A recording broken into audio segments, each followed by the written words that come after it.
This is Dateline News and Conversation. He's back, Ray McGovern, so you know we're going to have a great show.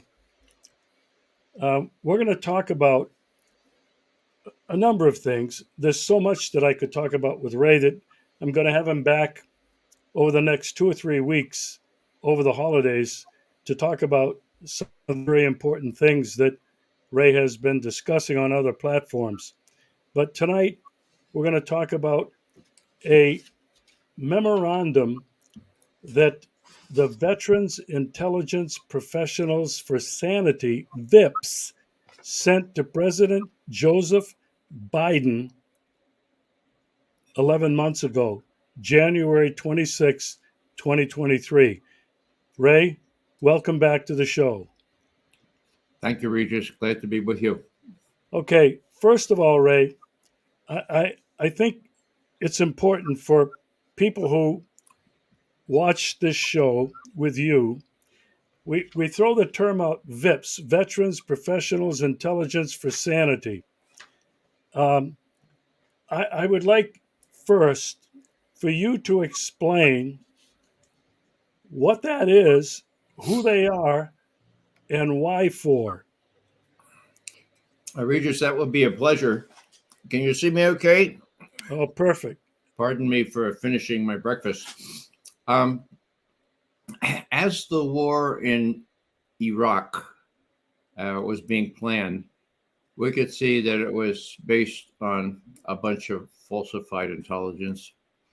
Matter of fact, in 2008, after the whole thing was over, pretty much, the head of the Senate Intelligence Committee, Senator J. Rockefeller, issued a statement, a bipartisan statement, after a study of 5 years, which concluded that the intelligence used to justify the war against Iraq was, quote, unsubstantiated, comma, contradicted, comma, or even non-existent, period, end quote, no more commas.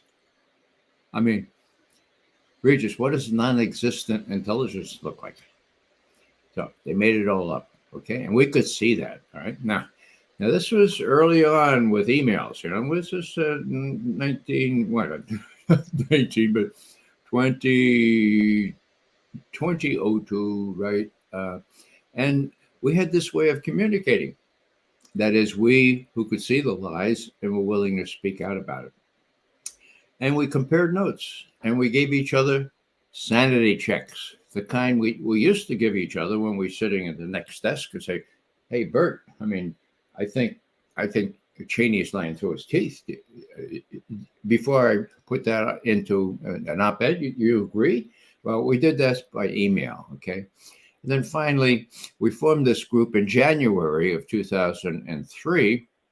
That was, March was when the invasion. So we issued memos, 2 of them very pointed, telling President Bush, look, you're being diddled. You're being led into this thing. We had to assume that he didn't know this. Of course, he did. So we called ourselves Veteran Intelligence Professionals for Sanity because of these sanity checks we had been giving each other, and also because we were the only show in town that showed any sanity.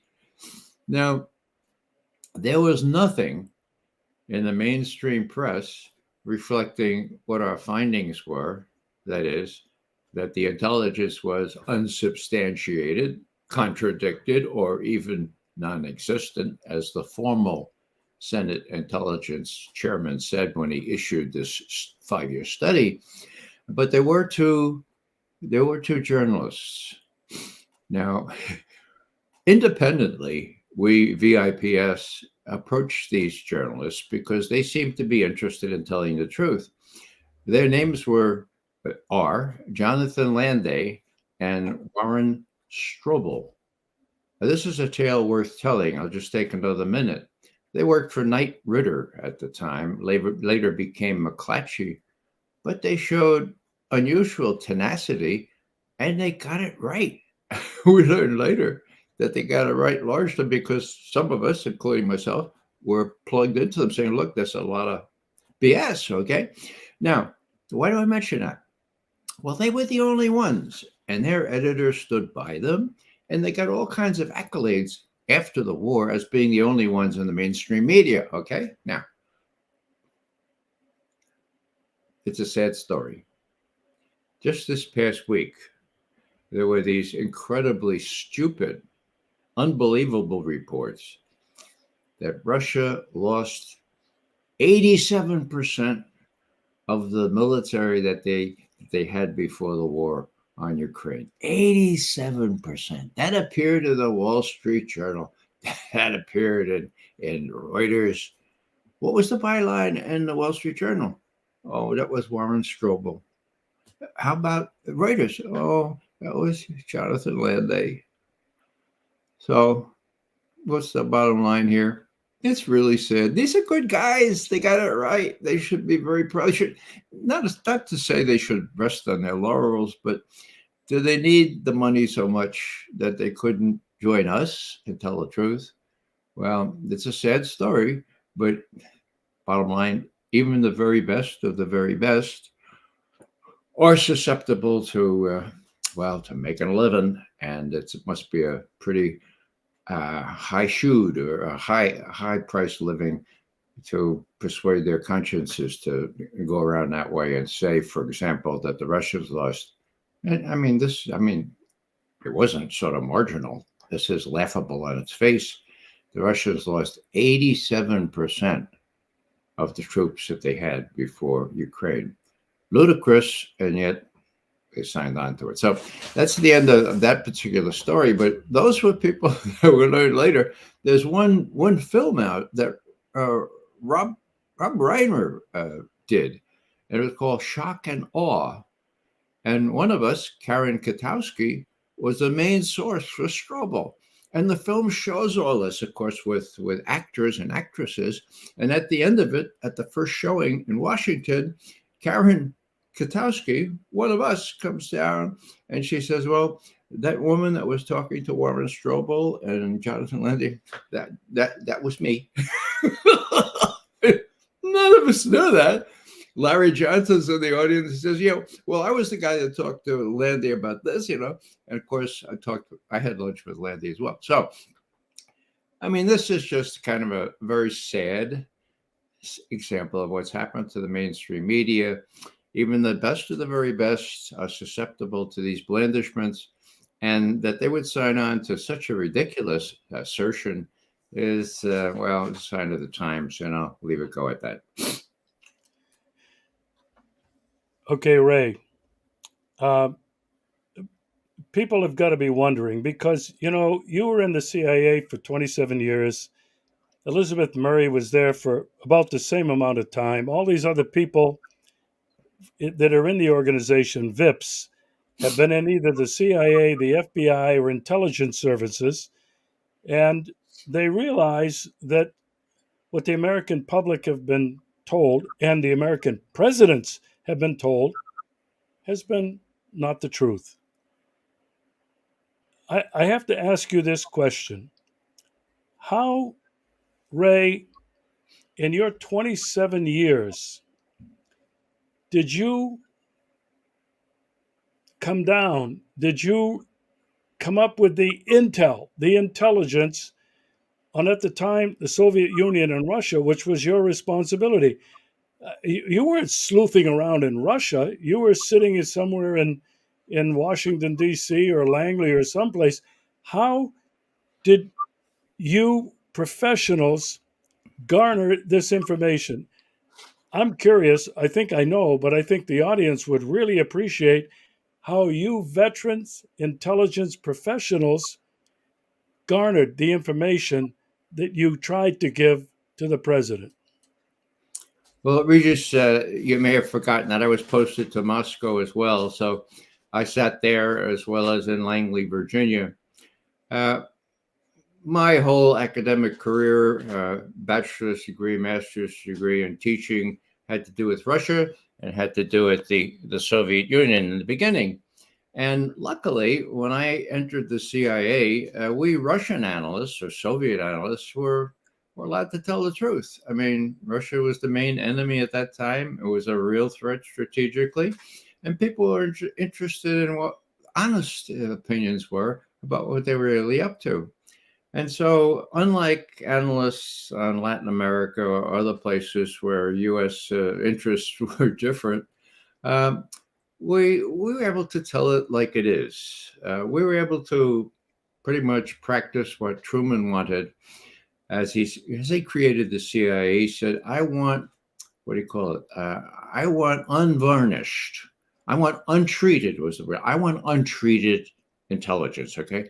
I don't want you to be guys who working for the State Department. They're always defending their policies. I don't want you working for the Pentagon because they're always saying the Soviets are 10 feet tall.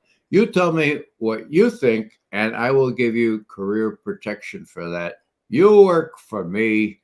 You can report through the National Security Advisor of mine, but you have career protection for telling the truth. And we did. Okay. Now, that got frittered away when dishonest people came in, or ideologues. I refer first and foremost to Bill Casey, who came in under Ronald Reagan and saw he saw a Soviet under every rock, like went down to Nicaragua. It's, oh, it was just really the first thing he commissioned at the behest of Alexander Haig, who was Secretary of State at the time, was an estimate showing how Russia was behind all terrorism in the world, right? Now, my colleagues came up with a memo and said, well, sorry for this, but they aren't, and it's much more complicated than that. And so Casey threw it away, and he said, let's set up a separate group here.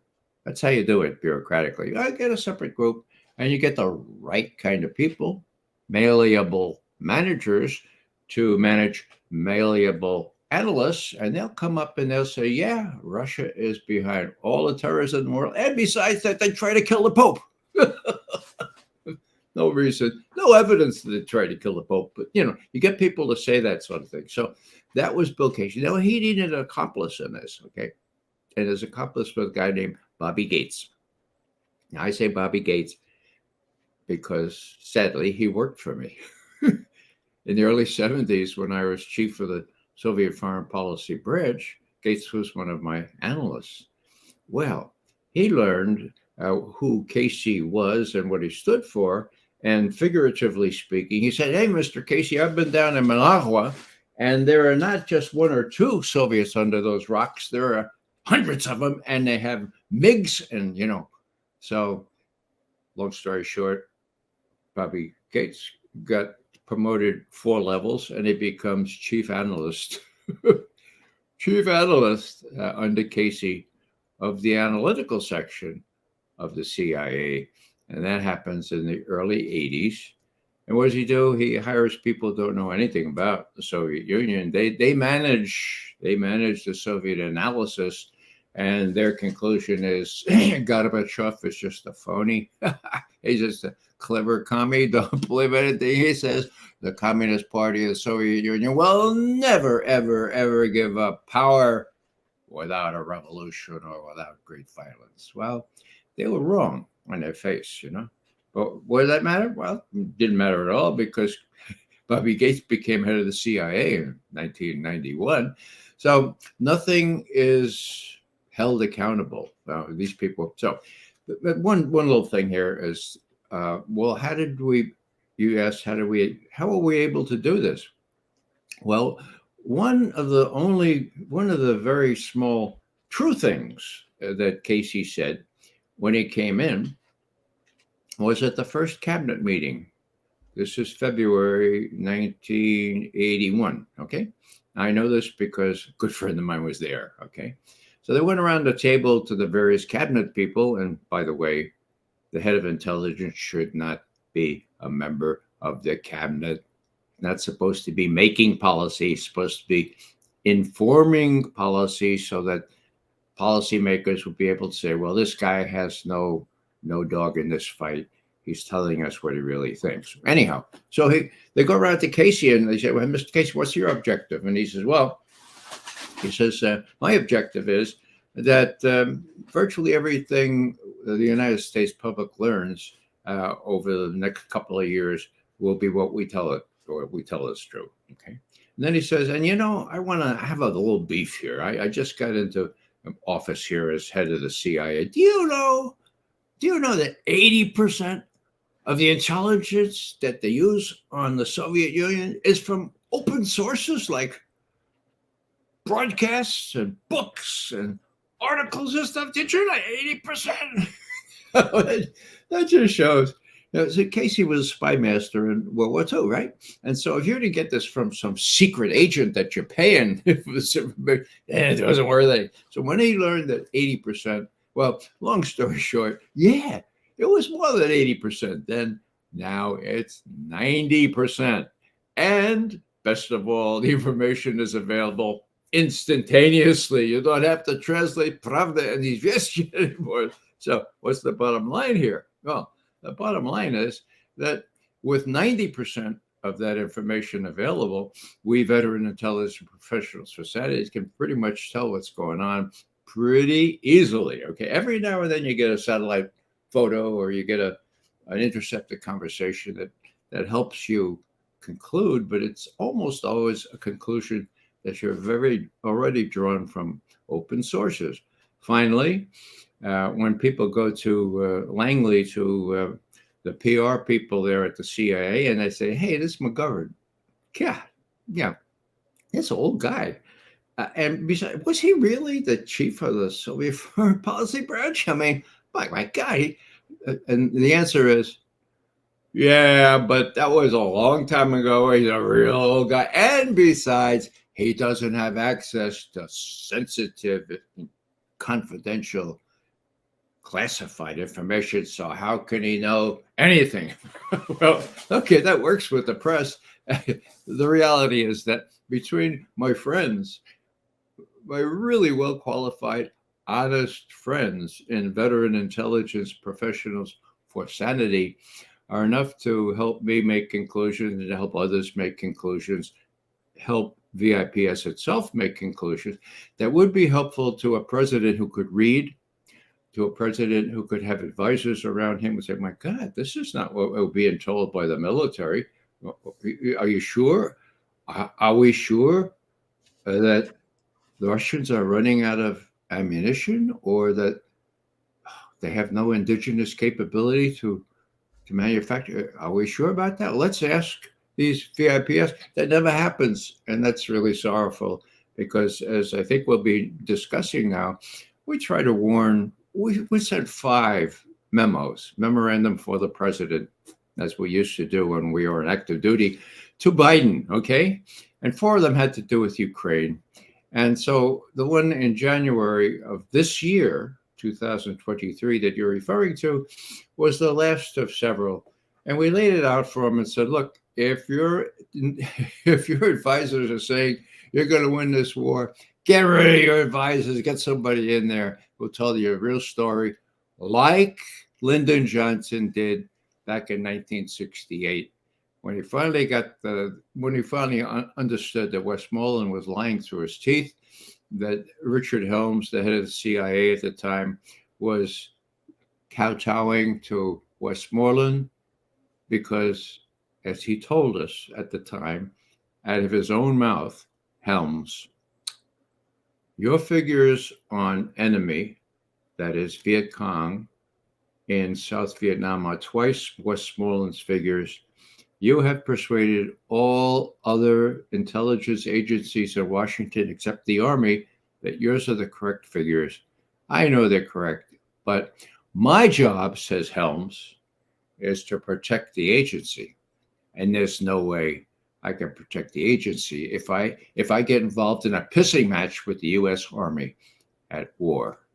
So he caved, and it wasn't until after the Tet Offensive, when so many casualties, when these Viet Cong attacked at every hamlet, town, city in South Vietnam, that LBJ finally got wise and said, hey, look, let me get a little circle of wise men here and say, well, who's lying to me and what should I do now? Now, the problem now is people say, who would be the wise men?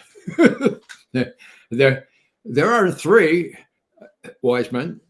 There are zero wise men that I know of that would have access to LBJ. I mean, not LBJ, but Biden, assuming they could get through and make an understandable case to him. So, I mean, are we? Well, we're old enough to be wise men.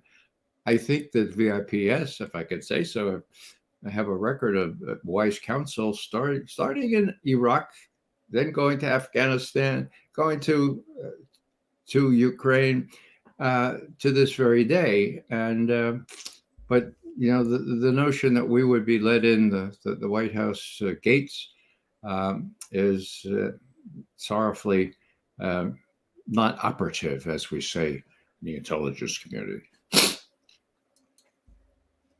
Well, thank you for that, Ray. I want to look at this memorandum from January 26, 2023, which you sent to me. It's entitled Leopards versus the Russian Bear. Leopards being German tanks. And it was also subtitled Decisions in an Intelligence Vacuum. And you write, I guess, as you always do, Dear President, in this case, Biden. You flat out told him he was poorly served. And there were two main issues that you brought out in the memorandum that he was not adequately briefed on.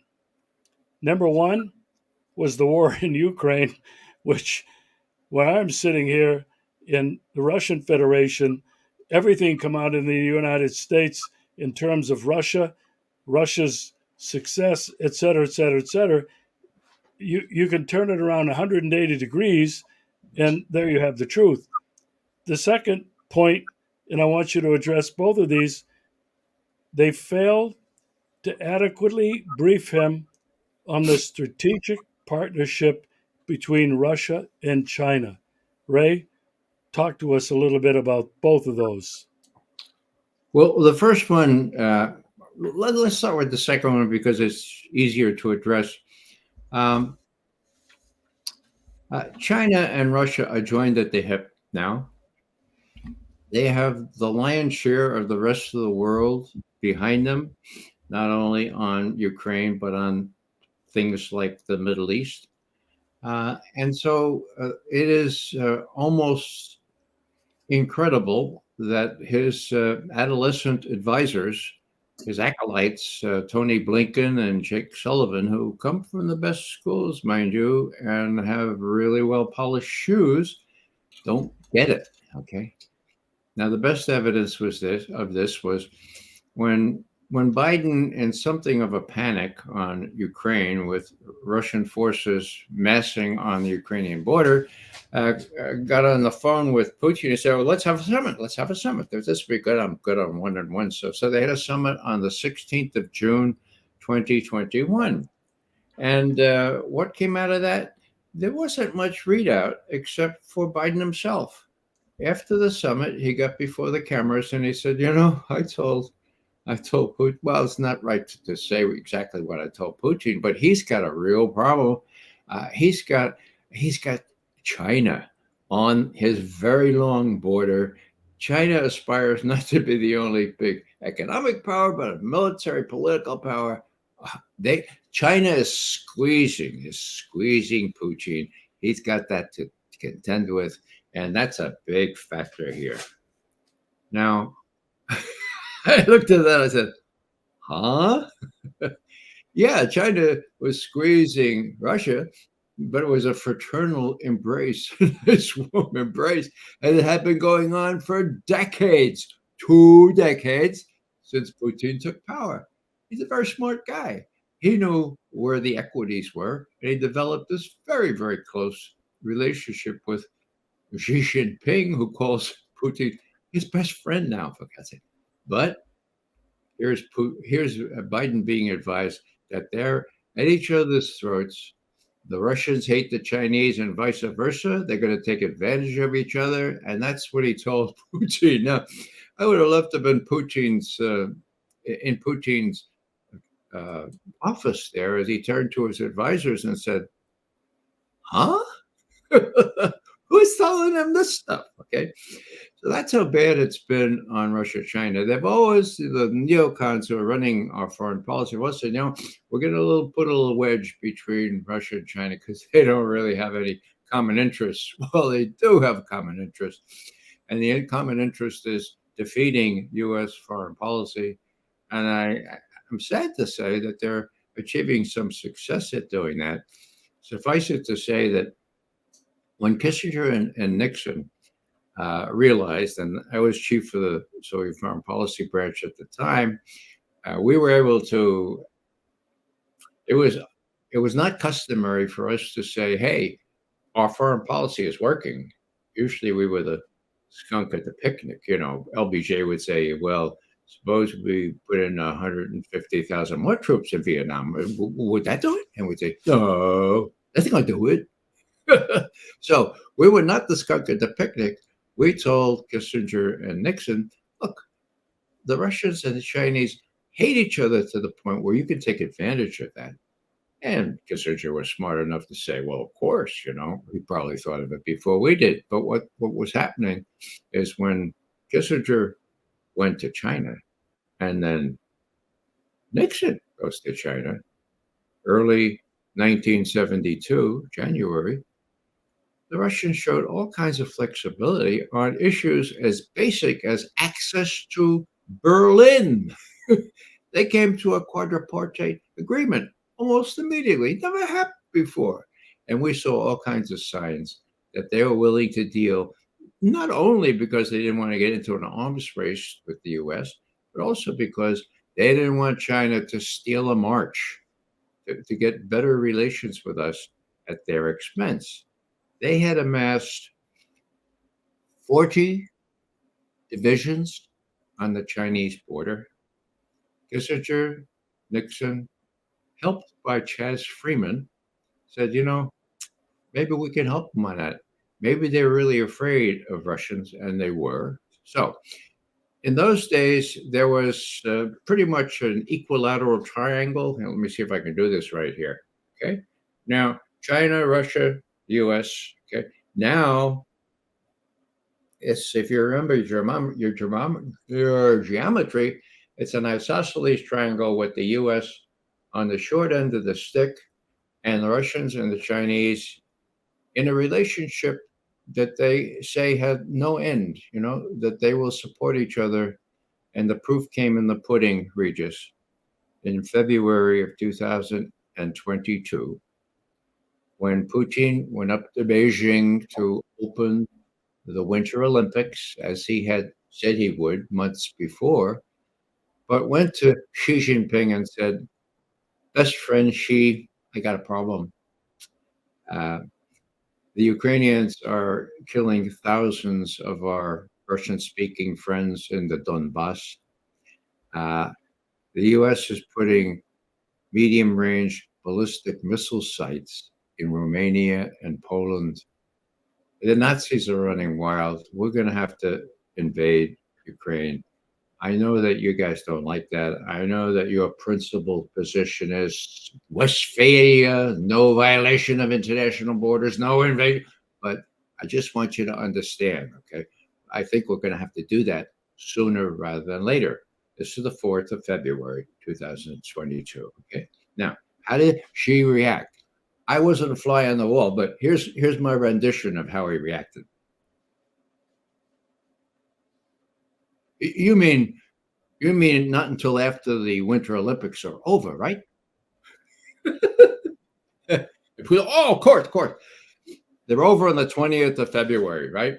21st of February, Putin makes a speech saying, okay, Donetsk and Lugansk are independent countries. We're going to do a defense treaty with them. The defense treaty is approved by the Russian parliament on the 24th of February. The military operation starts into Ukraine. Now, there's a fallacy in logic. Post hoc ergo propter hoc. In other words, just because something happens right after something doesn't mean it happened because of something. Well, all right. This is my reconstruction because after the invasion, did the Chinese criticize it? No. Did they say, oh, this is really bad? No. What did they say? They changed their rhetoric. They said, when a major country has a core interest, it has every right to defend it. Now, we have core interests in Taiwan. Uh, the Russians have core interests in Ukraine. And in those situations, you guide yourselves by the facts at hand. Whoa, that's not Westphalia. That was Chinese rhetoric changing for about 2 months. Now they're of course back to Westphalia, but it was very clear to me. I don't know. I think Putin may have invaded Ukraine anyway, but I don't know because he's such a perspicacious, such a cautious fellow that without Beijing backing him up, it's an open question for me as to whether he would he would have done what he did. Sorry to ramble on like this, but this is stuff that most people don't know, and I kind of been with it for a couple of years now, pretty intensively. Ray, that is fascinating. Most people are not aware of it. I don't think it can be said enough. The relationship between China and Russia. I agree with you. I think Putin went to Beijing. He told Xi Jinping exactly what he had to do, and Xi Jinping understood. And we've seen in China's response in the days and weeks and months and years since, um, they really have been supportive of Russia. You mentioned something really important, and you wrote this in your memorandum to Biden. And it was under the section escalation dominance. And I'm going to quote this, and then I want you to comment on it. President Obama conceded in 2016 interview with The Atlantic that Russia has escalation dominance in Ukraine, adding that Ukraine is a core interest of Russia, but not of the United States. Therefore, he warned, we have to be very clear about what our core interests are and what we are willing to go to war for. Ray, it was under Barack Hussein Obama that Joseph Biden was vice president and his man in Kiev. Talk to me now about this concept of a nation's core interest. I know what they are, but I want you to repeat again for the people that will watch this what Russia's core interests were that Barack Obama knew, but his VP paid absolutely no attention to. Well, one wonders what Joe Biden was doing in those days. Maybe he was helping Hunter in his various business adventures. Where do I start? Core values. Well, before I forget what Obama said, he also said this, and I quote, "It would be a grave mistake to give Ukrainians the idea that they could prevail militarily against a much stronger Russia, period," end quote. Whoa. Well, I mean, that's common sense. Look at the populations, look at the threat as Russia perceives it. Is it an existential threat to Russia? Of course it is. Existential threat to the United States? What Obama is saying, no, it's not. So this is a consequential mistake that Biden and so forth made. Now, during Obama, he resisted giving military weaponry to Ukraine.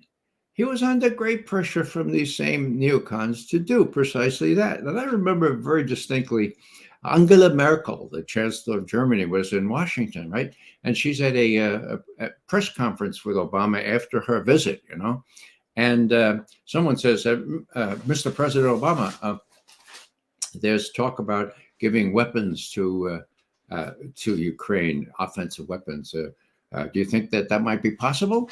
And before I get answer, Merkel interjects and says, "Eine schlechte Idee," a lousy idea. And then Obama said, "Well, we're considering it." And she says again, "Eine schlechte Idee." So she knew that she could persuade Obama and speak out for him on his behalf, for God's sake. That the schlecht means really lousy, okay? A lousy idea, okay? Now, what happens? Trump comes in, and all of a sudden becomes eine gute Idee? Give me a break. These guys are vassals. Angela Merkel finally said, "Oh, this is a great idea." So does Scholz in Germany. Well, it was a lousy idea to begin with, and now it's going down the drain. One last word about core interests. People say, look, if you look at Ukraine and you see that the Russians are really concerned about military activity on their border by NATO, think about it this way. I'll give you a hypothetical. Think about Russia mounting a coup in Mexico City, as the U.S. did in Kiev on the 22nd of February, 2014. So think about the Russians mounting a coup in Mexico City and then emplacing military along the border of the United States. So, it's sort of like that. Well, it ain't gotta be a hypothetical. This happens. It happened in 1962.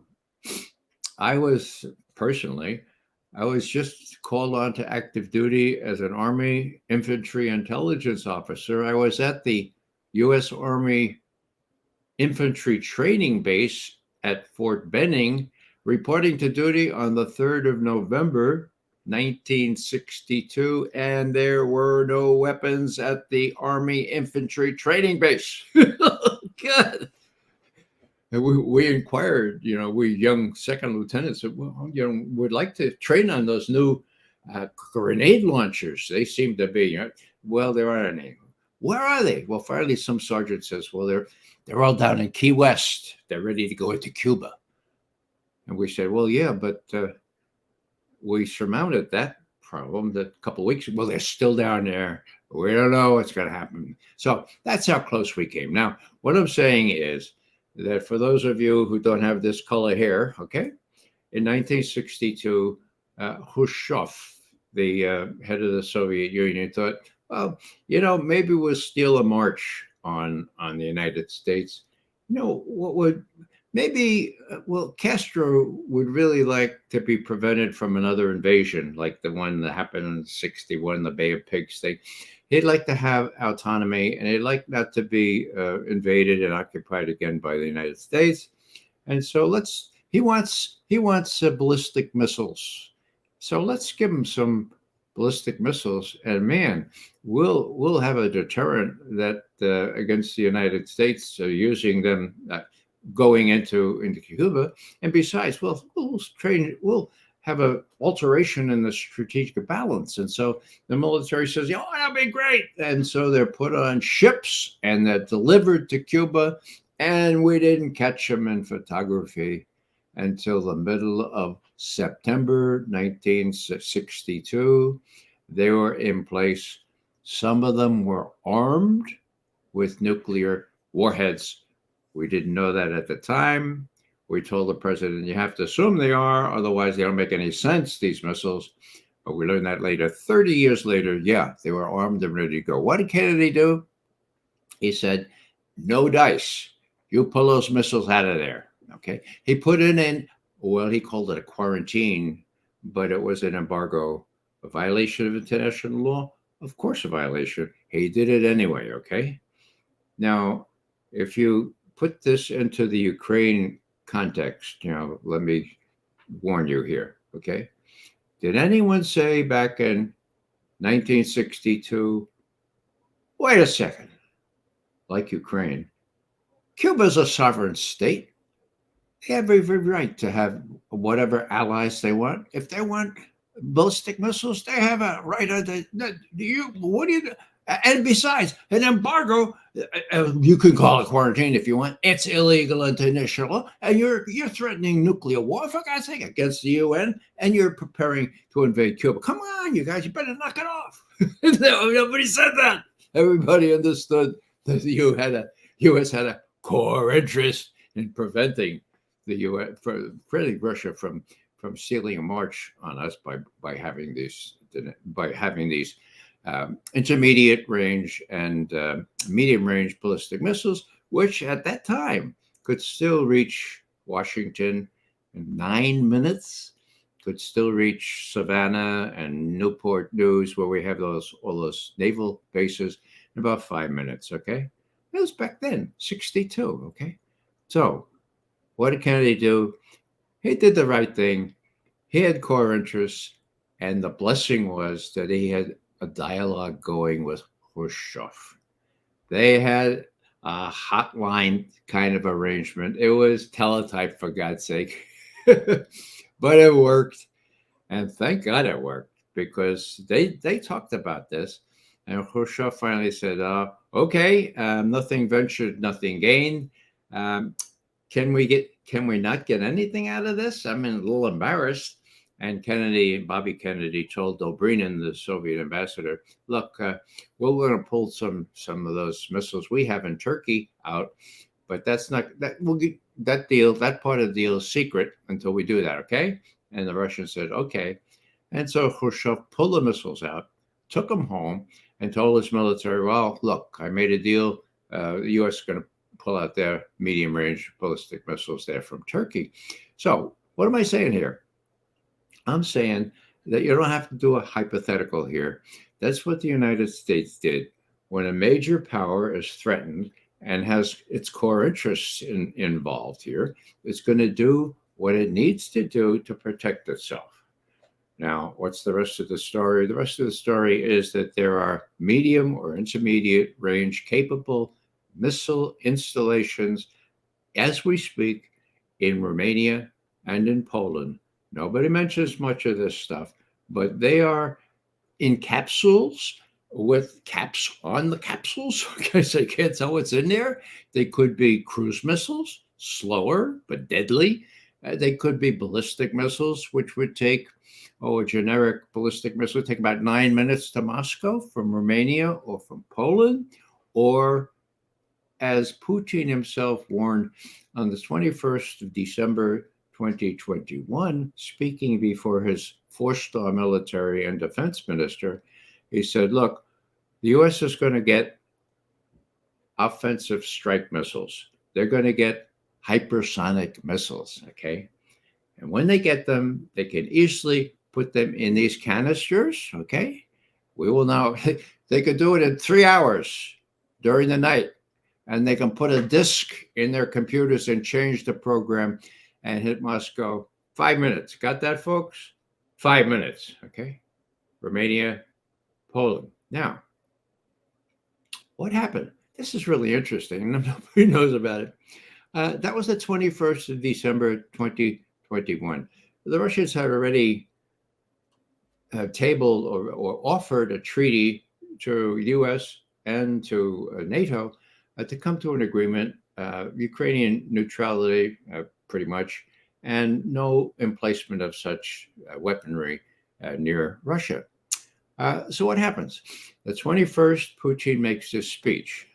Now, maybe I was imagining this, but I was looking at his audience, these 4 stars, and Putin made the mistake of saying, so we need something written this time, something written. They promised us not to expand NATO, but it wasn't written. So yeah, the military going, right. So I don't know if they went to Putin and said, look, Mr. President, Wasn't the ABM treaty written? Yeah. How about the intermediate nuclear force? Wasn't it written? So come on, a written treaty or agreement not going to do it for us. You get a personal commitment from the President of the United States. Would you please? Next thing you know, the Kremlin calls the White House. 30th of December, 2021. So 30th minus 21, that's 9 days later, right? Okay. And the Kremlin says, Mr. Putin would really like to talk to Mr. Biden. And the White House is flummoxed, well, wait a second. Why? They agreed that our negotiators will meet in Geneva on the 9th and 10th of January. Why do I have to talk now? Please, Mr. Putin would like to talk to him now. Now, to his credit, Biden says, okay, he took the call. And what's the readout? The readout said, Mr. Biden said, the United States has no intention of putting offensive strike missiles in Ukraine. Oh, in Ukraine. Well, that was the big danger, of course. Ukraine's much closer to Russia than Poland or Romania. You put those missiles in Kiev, it's like 4 or 5 minutes, hypersonic missiles from base to target. So, whoa. So here's the readout. Mr. Biden said that he had no intention of putting offensive strike missiles in Ukraine. There was great rejoicing the next day on New Year's Eve. Ushakov, Putin's main advisor, was waxing eloquent. He was saying, they're finally taking our concerns seriously. And, he understated the case because if you look at those provisions in the draft treaty, fully 5 of those 8 provisions had to do with this kind of threat, offensive strike missiles on the periphery of Russia. Okay, so just to continue and end this sad story, that was the 30th of December, 2021, January 9 and 10 in Geneva. Our negotiators meet with the Russian negotiators. The Russian negotiators said, hey, how about this now? Let's get this agreement concluded here. No offensive strike missiles in Ukraine. And the U.S. negotiators said, we didn't hear anything about that. Where'd you get that stuff? Well, they discussed it on the 30th of December. Oh, we have no instructions on that. And so sorrowfully, on February 12th was the most recent and probably last conversation between Putin and Biden. And the readout from that said, and I quote, Ushakov is giving the readout here, the United States president refused to discuss his earlier undertaking not to put offensive strike missiles in Ukraine and was unwilling to talk about not letting Ukraine into NATO. 12th of February 2022 now, we know what happened 12 days later with the special military operation into Ukraine. So this was the background of all this. A strategic threat, core interests, of course. Does China have core interests? Yeah, they made it explicit. We got core interests too in Taiwan. And if there's a dust up in the South China Sea or the Taiwan Straits, you can expect a similar dust up in Ukraine or the parts of Europe where the Russians are going to be so tied to the Chinese, they will create not war, but very, very delicate situations in the West as well as the East. Last thing I'll say here is something that really surprised me. I'm open to surprises. The Russians have given North Korea a very sophisticated ICBM, intercontinental ballistic missile, capable of striking anywhere in the United States, as far south as Mar-a-Lago, if you will. And this thing will have the kinds of decoys and special measures that it can't be defended against. And, it's solid fueled. It's the latest technology. It's almost as good as the latest that the Russians themselves have. That the Russians gave that to North Korea. And the experts that I trust attest to the fact that this is the same missile. In the Russian scheme of things, it's called a Topol L, Topol, no, Topol M. That's the design. So it's an advanced missile. Could it strike the United States? Of course it can. Do I think the North Koreans are going to commit suicide by doing it? No. But I think they have a very, very credible deterrent now? They sure as hell do. And the other missiles that they had were all liquid fueled and just cumbersome. This one's did I mention this was a mobile missile? Now, the specialist said, look, Ray, it's mobile. That means you can't really find them very easy. You could just shoot them and besides, Ray, it's only 50 tons. I said, well, 50, that's pretty heavy. They said, look, no, the others are all 150 tons, 150. So this is a real deal. Now, the U.S. knows about this, but hasn't mentioned it yet. Why? Well, they say they're still looking into it, the intelligence community, but it's in the Wall Street Journal today. It's going to be very embarrassing to think that by virtue of our business in Ukraine and elsewhere, that Russia, China, and North Korea relations are so tight now that if there's further trouble in Ukraine, you're looking at a two-front war. And this is, of course, something that even people like Brzezinski and Kissinger warned against. This is the thing you don't want to do. You don't want to have two main competitors with nuclear potential ready to strike out at you. And that's why, as long ago as 60 years, John F. Kennedy, who was responsible for getting me and many of my colleagues down to Washington, what he said was, look, what we need to do is to avoid ever forcing another nuclear armed power into the humiliating stance where they have to back down or incinerate all of us.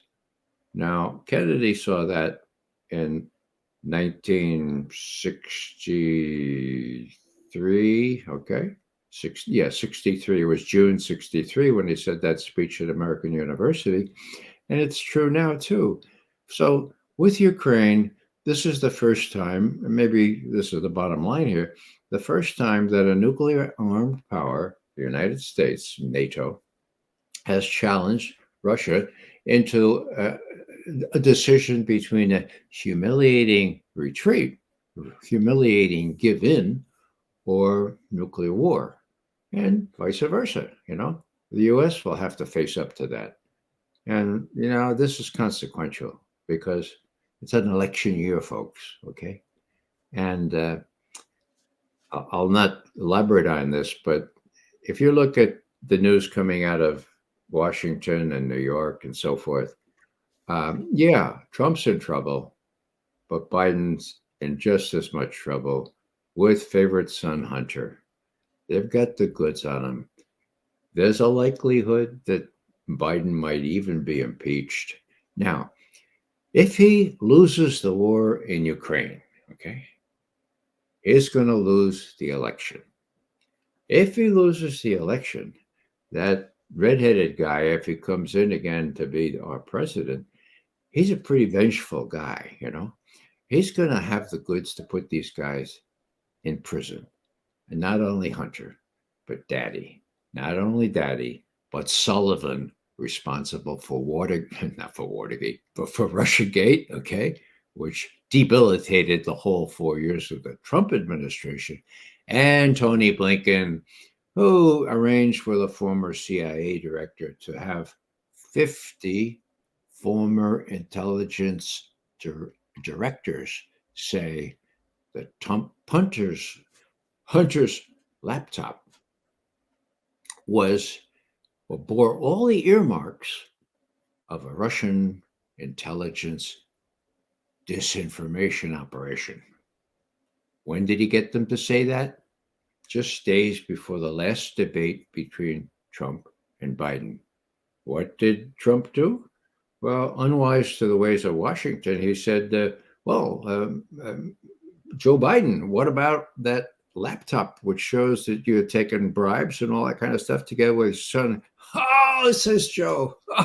you mean you mean that? Oh, the intelligence community, including 3 former CIA directors, have concluded that that has all the earmarks of a Russian intelligence disinformation operation. Did you know that? Did you know that? Yeah, that was just days before the election. Did that?